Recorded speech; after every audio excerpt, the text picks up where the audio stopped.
Bird and fish problem చేస్తున్నాం. Previous వీడియోలో మనం ఈ బర్డ్ అండ్ ఫిష్ ప్రాబ్లంలో ఇన్వాల్వ్ అయి ఉన్న కాన్సెప్ట్ అంతా చూసాము. ఈసారి మనం ప్రాబ్లం చేద్దాం. ఇక్కడ ఇది బర్డ్ అనుకుంటే imagine this bird is at a height of 24 meter above the interface అనుకున్నాం. అంటే బౌండరీ ఇది వాటర్, ఇది అనుకుంటే 24 మీటర్ పైన ఉంది. అదేవిధంగా ఫిష్ కాస్త సమ్ 36 మీటర్ ఇన్సైడ్ ఉంది అనుకున్నాం. ఓకే, ఈ కండిషన్స్లో ఏం చేద్దాం మనం?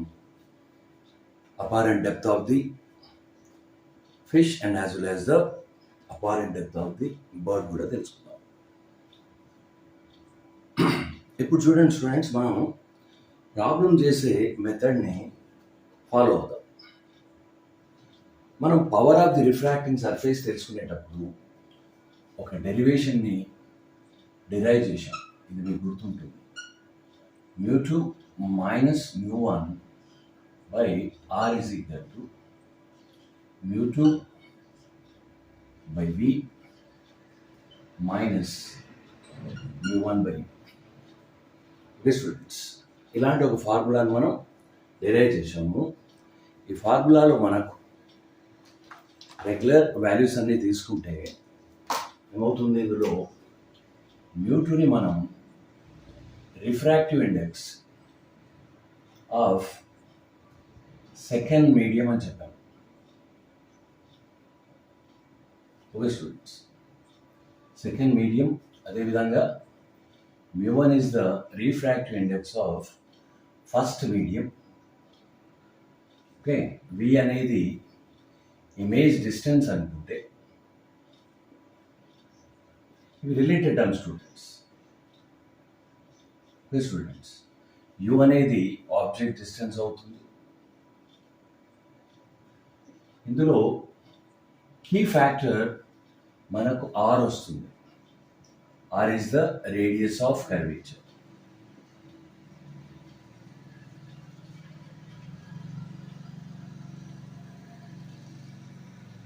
ఓకే స్టూడెంట్స్, ఇది లెన్స్కి సంబంధించి తీసుకున్న ఫార్ములా. మరి ఇక్కడ ఎలా అప్లై చేద్దామో చూద్దాం. ఈ వాటర్ ఇంటర్ఫేస్ ఉంది కదా, ఈ కార్డ్ ఉంది అనుకున్నప్పుడు ఫార్ములా ఉపయోగపడుతుంది.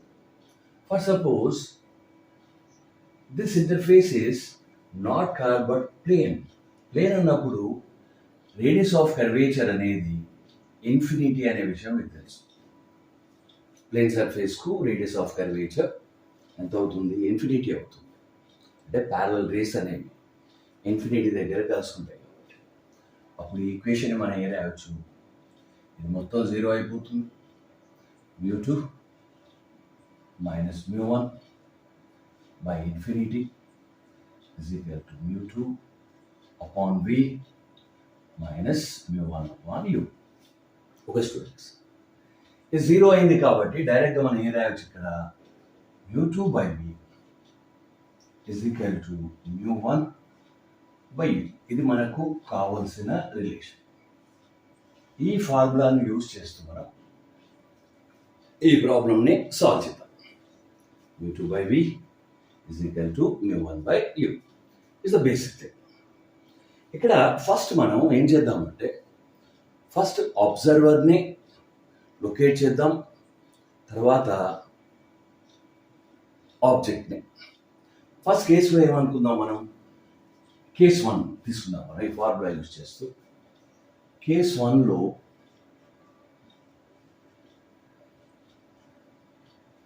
అబ్జర్వర్ని లొకేట్ చేద్దాం.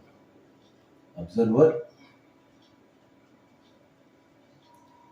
మనం ఫిష్ అనుకుందాం. ఓకే స్టూడెంట్స్, అబ్జర్వర్ ఫిష్ అనుకుంటే ఆబ్జెక్ట్ అనేది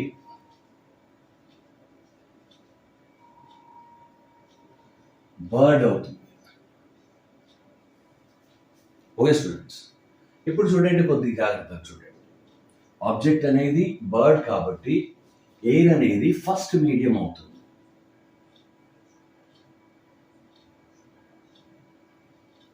ఇది వాటర్ అనేది సెకండ్ మీడియం అవుతుంది. ఇక్కడ మనం కేర్ఫుల్ ఉండాలి ప్రాబ్లం చేస్తానికి. ఎయిర్ అనేది ఫస్ట్ మీడియం అవుతుంది, వాటర్ అనేది సెకండ్ మీడియం అవుతుంది.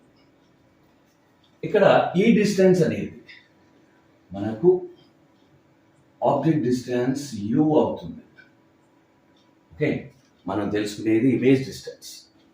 ఓకే స్టూడెంట్స్, ఇప్పుడు చూడండి సేమ్ ఫార్ములా మనం ఇక్కడ వాడుతున్నాం. ఏమొస్తుంది ఇక్కడ? u2 by v is equal to mu1 by u. First medium ఏమనుకున్నాం మనం? ఎయిర్ అన్నాం. అన్నప్పుడు దీన్ని రాయొచ్చు, ఎయిర్ రాయొచ్చు, దీన్ని వాటర్గా రాద్దాం. మీకు తెలుసు refractive index of the air is equal to 1 and refractive index of water is equal to 4/3. Okay students, and already we have u is equal to 24 centimeter that is 24 meter that is. Okay students, ఇప్పుడు చూడండి ఈ values అన్ని substitute చేద్దాం. Mu W అంటే 4/3 by image distance ఇది is equal to mu a 1 by u ఎంత ఉంది మనకు? 24 ఉంది. స్టూడెంట్స్, ఇందులో నుంచి మనం v is equal to 24 into 4/3 అంటే 3 1s 3 8s 8 4s 32 మీటర్. అంటే ఇది u అనుకుంటే ఈ ఇమేజ్ కాస్త ఎక్కడ చూస్తుంది? ఇది ఈ బర్డ్, ఈ ఫిష్కు ఇది హైట్ ఆఫ్ v అనుకుంటే v ఈజ్ ఈక్వల్ టు ఎంత అవుతుంది? 32 మీటర్ అవుతుంది. అంటే here v is greater than u. అంటే ఫిష్ ఏం చూస్తుంది? యాక్చువల్లీ బర్డ్ ఉన్న డిస్టెన్స్ కన్నా ఎక్కువ డిస్టెన్స్లో ఇమేజ్ని చూస్తుంది, అంటే దూరంగా. It's the first case. Case 1లో మనకు ఏమొచ్చింది? Image appears to be 32 metre. ఇప్పుడు నెక్స్ట్ కేస్ చూద్దాం. ఈ ప్రాబ్లంలోదే ఈ ఫిష్కు ఈ బర్డ్ ఎంత దూరంలో కనబడుతుంది? ఈ ఫిష్కు బర్డ్ ఎంత దూరంలో కనబడుతుంది? At what distance the fish watches the bird అన్నప్పుడు ఏమవుతుంది? ఈ డిస్టెన్స్ని సమ్ ఎక్స్ అనుకోండి, ఎక్స్ టోటల్ డిస్టెన్స్ డి అనుకుంటే it is X plus V. X ఎంత చూడండి ఇక్కడ? 36 ప్లస్ 32 అంటే 68 మీటర్ దూరంలో కనబడుతుంది. యాక్చువల్లీ వీటి మధ్య ఉన్న డిస్టెన్స్ ఎంత?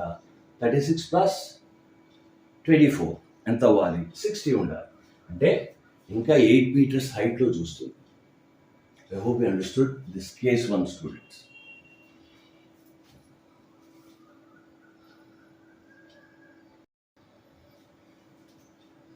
Let's see the case 2, students. ఈ కేస్ 2 మనకి ఏం చేస్తుంది? ఈ కేస్ 2లో ఆబ్జెక్ట్ అండ్ అబ్జర్వర్ మారిపోయారు. అంటే ఇక్కడ ఫస్ట్ ఏం చూసాం చూడండి, ఇక్కడ అబ్జర్వర్ ఫిష్ అనుకుంటే ఆబ్జెక్ట్ అనేది బర్డ్ అయింది. అంటే ఇప్పుడు ఏమవుతుంది? ఆబ్జెక్ట్ ఈజ్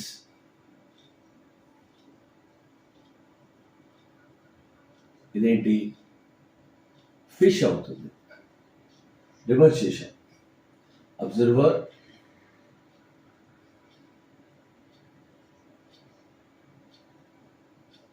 ఏమవుతుంది? బర్డ్ అవుతుంది. ఓకే స్టూడెంట్స్, ఇప్పుడు సేమ్ ఈక్వేషన్ యూజ్ చేద్దాం. mu2 by v minus mu1 by u is equal to 0 కాబట్టి mu2 by v is equal to mu1 by u. ఇప్పుడు ఆబ్జెక్ట్ ఎక్కడ ఉంది? Object is fish. అంటే first medium ఇప్పుడు ఏమవ్వాలి? ఫస్ట్ మీడియం కాస్త వాటర్ అవుతుంది.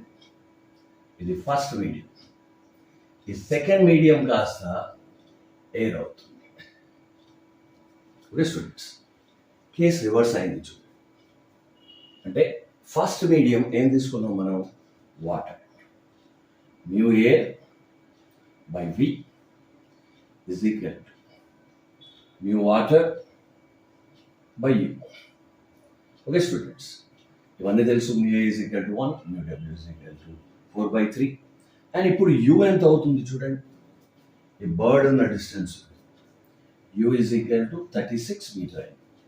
సేమ్ వాల్యూ సబ్స్టిట్యూట్ చేద్దాం మనం. 1 refractive index of the air అనేది 1 by v is equal to mu డబ్ల్యూ 4/3 బై 36. అంటే 1 by v is equal to 4 by 3 into 36.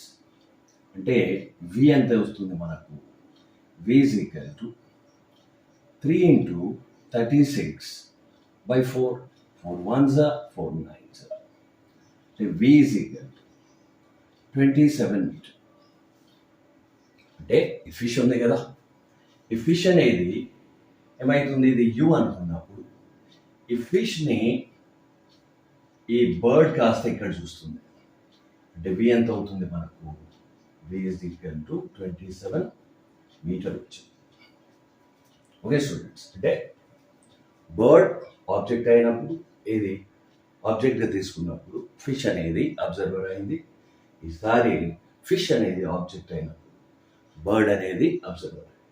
ఇది హైట్ చూస్తుంది చూడండి. ఓకే, టోటల్ డిస్టెన్స్ అంటే ఈ బర్డ్ ఫిష్ని ఎంత దూరంలో చూస్తుంది అంటే already it is at a distance of 24 metre. ఈసారి ఎంత అయింది? ఇది ఇక్కడ 27 మీటర్.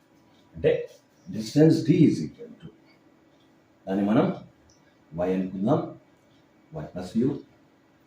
వై వి కాస్త వై అనుకుంటే ఇది 27 మీటర్ ప్లస్ ఆల్రెడీ ఇది ఎంత డిస్టెన్స్లో ఉంది? Okay, 24 metre. ఎంత అవుతుంది? 51 మీటర్. ఓకే స్టూడెంట్స్, అంటే ఈ డిస్టెన్స్ టోటల్ చూడండి 60 అవ్వాలి.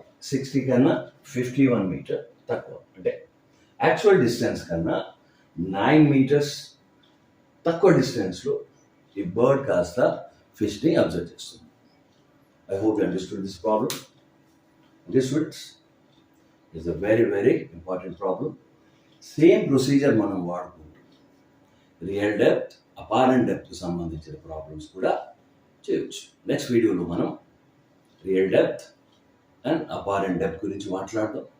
అదేవిధంగా why we use convex mirror over the concave mirrors as the rear view mirrors. అంటే వెహికల్స్ మనకు రియర్ వ్యూ మిర్రర్స్ ఉంటాయి.